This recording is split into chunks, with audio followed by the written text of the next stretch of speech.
just so that Tim Keller, Sheriff Manny Gonzalez, to all of our elected officials, they're attempting right now to shut down Albuquerque Mutual Aid during a pandemic where 54 families are waiting for care packages right now are being distributed out of here. Right now. This is what's going on right now. They're telling me that we have 15 minutes. The sheriff's department is here. 15 minutes that we're supposed to evacuate from this location. I had 2 children lose their income who are part of how we paid our rent here. These are the conditions. These are the conditions of the poor and oppressed.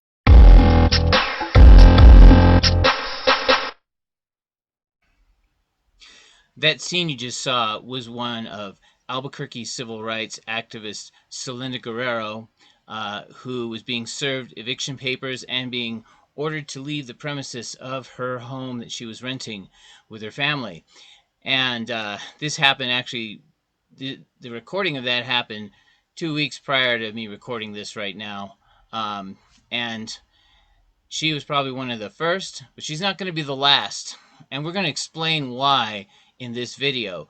I have a great guest who I interviewed, and we're going to be listening to here. It's going to be a two-parter because she delivered so much good content.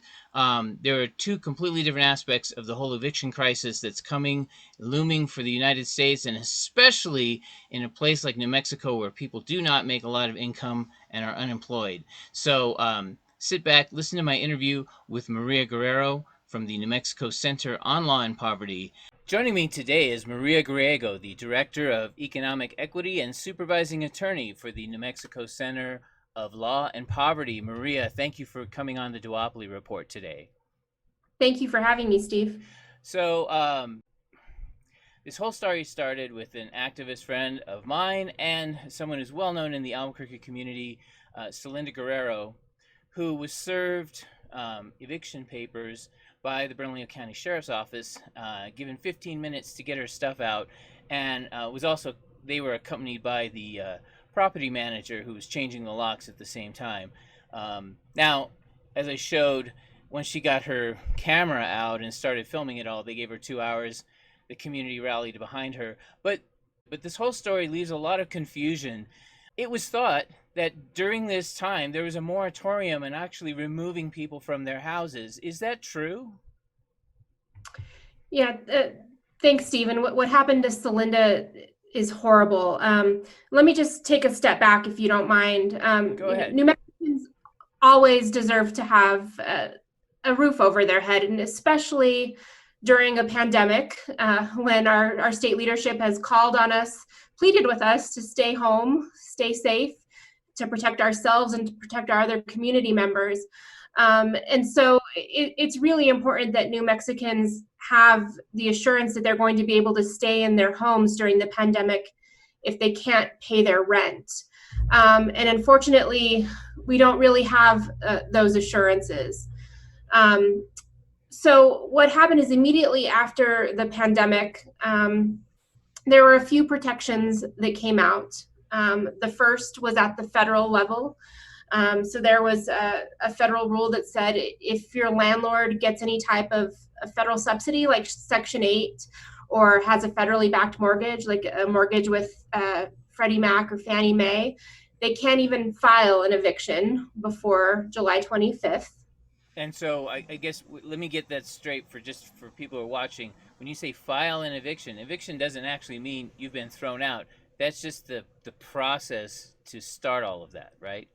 That's right. So it's never legal for a landlord just to show up and tell you have to leave.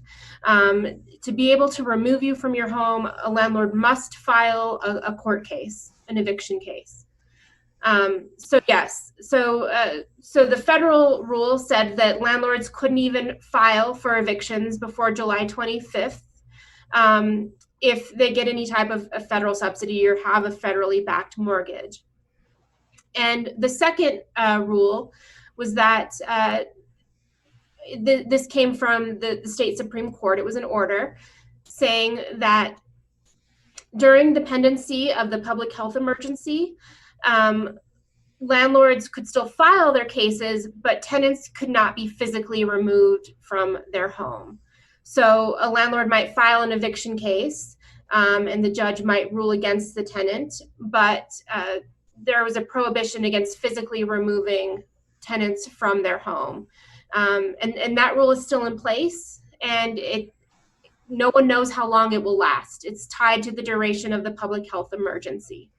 I see. So, are we still under that public health emergency at this point with the district courts that handle this stuff?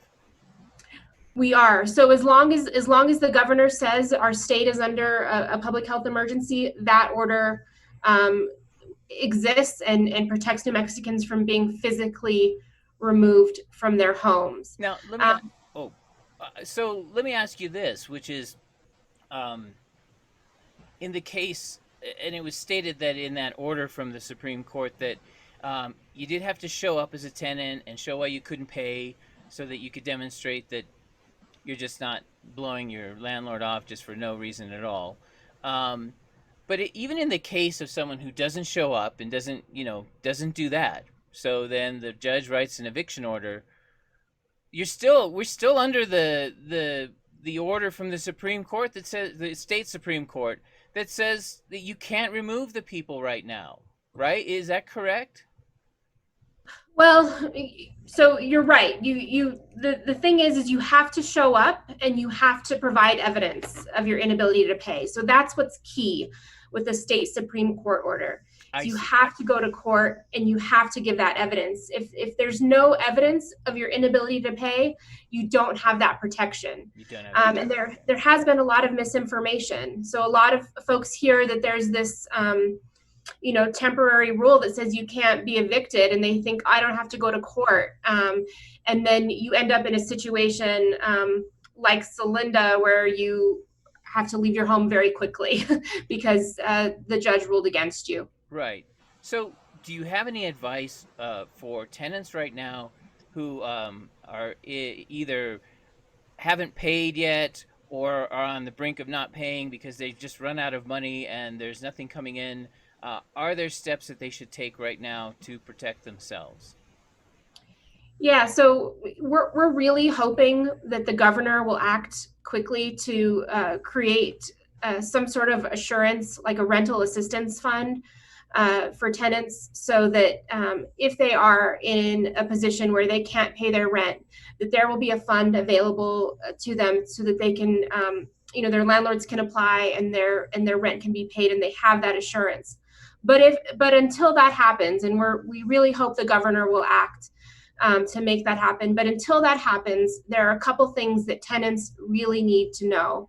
The first is that we always recommend that you proactively contact your landlord. So, as soon as you know you're not going to be able to pay your rent the next month, you contact your landlord. And that's going to be the reality for thousands of New Mexicans who have been getting that extended unemployment payment. They've been getting the extra $600. That'll end at the end of this month, and there will be a whole new wave of New Mexico residents who won't be able to make their rent payments in August. And so we recommend you reach out to your landlord as soon as you know you can't make that payment. There's a form that we have, which I think you can link for your viewers, Steve, that says, I can't pay my rent. Right now, I'm protected by the Supreme Court order that says if I can't pay my rent, I can't be physically removed. But I want to work something out. I want to try and work out a payment or some sort of agreement that allows me to stay in my home for as long as possible during this pandemic. And we'll have links to that right down below in the descriptions. Below the description, scroll down a little bit. You'll see the links to all of the things we're talking about here today. So there you go. Please take advantage of the resources in the links below in the description part of this video. We've got more. We got a part 2 coming up that deals more with the public policy, with what the governor is or isn't doing, what judges are or are not doing in this crisis to help or make it worse. So stay tuned for that. And by the way, if you haven't noticed, had a little different look. I'm revamping my studio. I'm upgrading the equipment.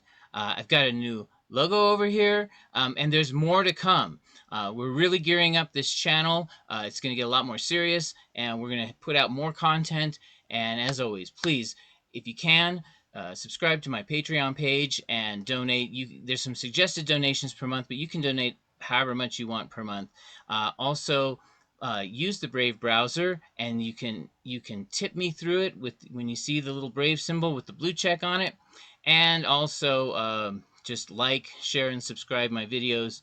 So you subscribe, click the notification bell, like the video, share it. It helps YouTube to advertise my video out to other people. One of my biggest videos that I had 3 weeks ago on the city council meeting is still getting hits because so many people watched it and they shared it.